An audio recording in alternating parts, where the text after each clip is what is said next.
Christmas. Merry Christmas. Tôi vi lành rồi nè. Tôi xin nè. Hello. Vi lô mẹ. Hello. Vi lành bọn. Hi. Merry Christmas, everyone. Merry Christmas, everyone. Rồng trôi gì lũ cha liền. Có tôi chích tôi à. Phải không? Phải nhìn đó.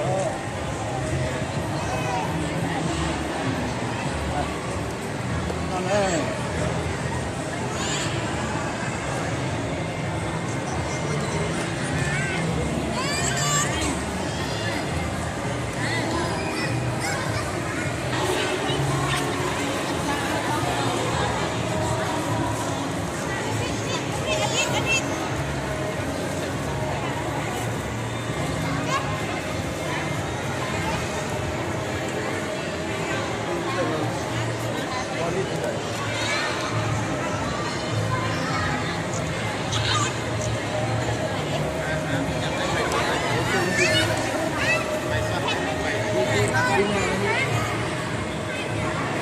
Đó với tôi xin nó là Christmas Day. Happy Christmas Day, everyone.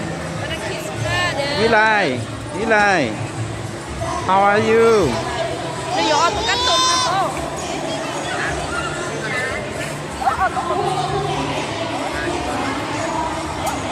Wow. What's that? What's that? It's beautiful. It's so beautiful. Touch it.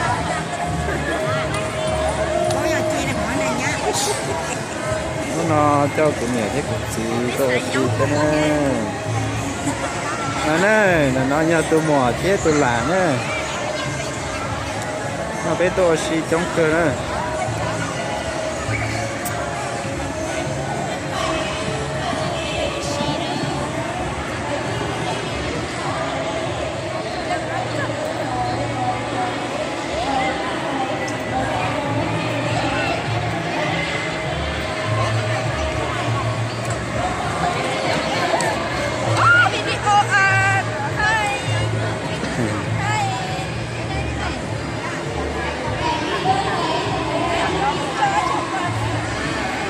cho是啊，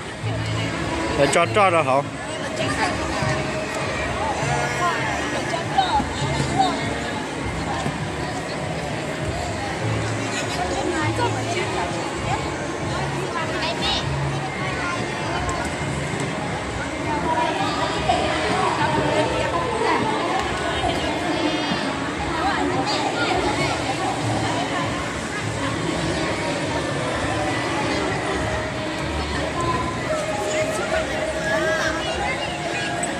And this is my mom,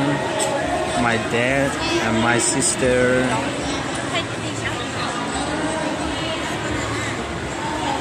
And this is my niece.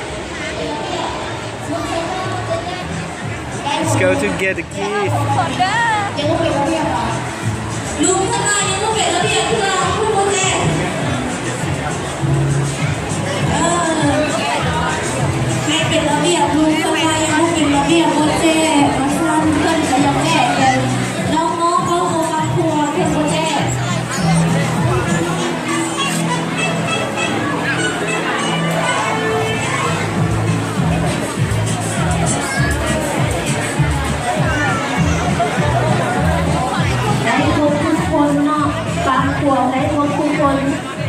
Lúc sáng ta thân xin chạy ngay, đâu là thân chạy ngay, ngồi thân xin ngay,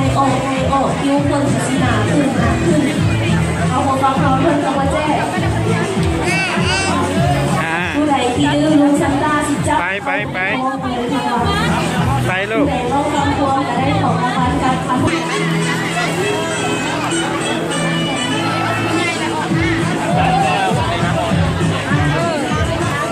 Cô nàyตัดทางเสาเลยโปรเจกต์คนละ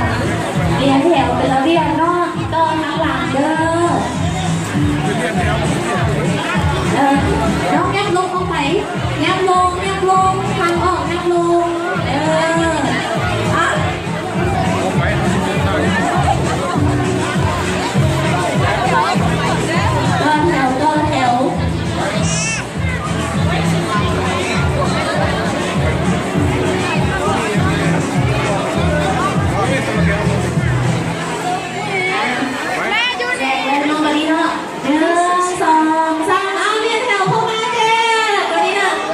การต้องไปจะบอกไปแล้ว เป็นระเบียบเนี่ยก็ไปเข้าใจลุงจะเข้ายืนแจกว่าหูฟังครัวก็เป็นระเบียบแล้วใครขึ้นขอให้เลย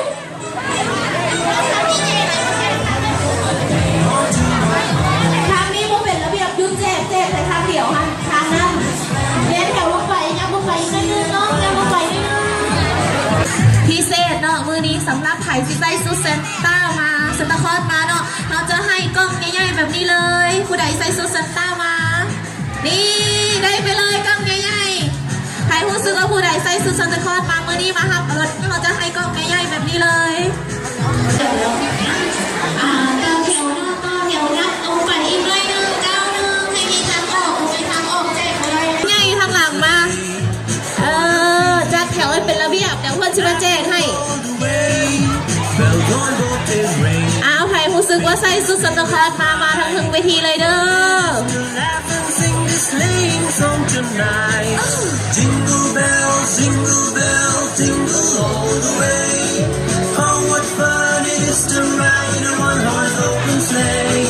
ใครรู้สึกว่าใส่สุดสันตคลอสมาโซนเด้อถึงเวทีเด้อเพื่อนชิแจกของรางวัลให้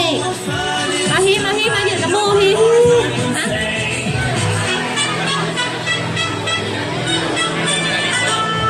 A day or two ago,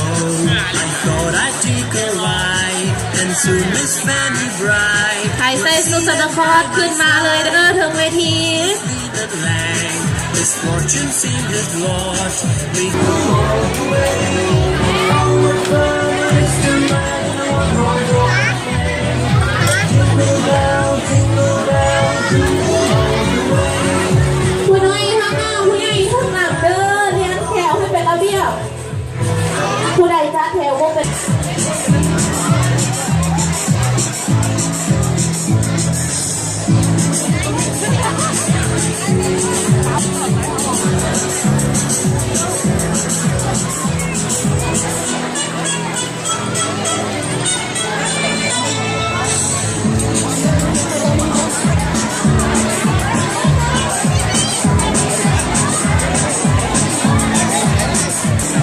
都来了不要？哎呦，百姓节是来了。来了，别跑ไปอยู่อ่ะเข้าไปเดี๋ยวเขาลอดจอแล้วให้พ่อที่ซื้อให้เนาะ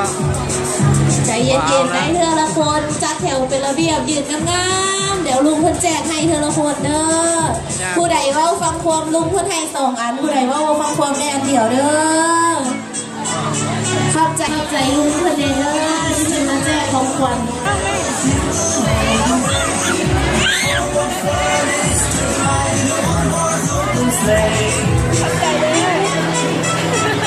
ได้เลยบ่ได้แล้วไปขอบใจพ่อเด้อไปลูกไปได้แล้ว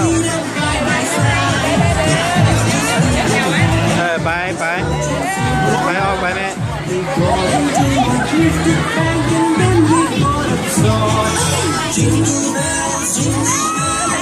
ใจลุงเพิ่นเด้อนกงา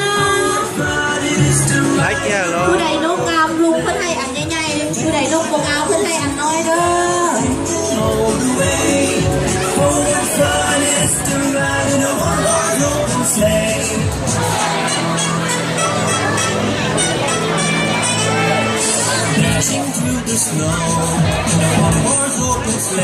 เริ่มมุงเป็นระเบียบเลยหยุดแจกจัดแถวก่อนวันนี้จัดแถวไหมจัดแถวก่อนลุงสตาร์เพิ่นจะมาแจกหยุดแล้วจัดแถวเข้ามาให้เป็นระเบียบยืนงาม Jingle bells, jingle bells,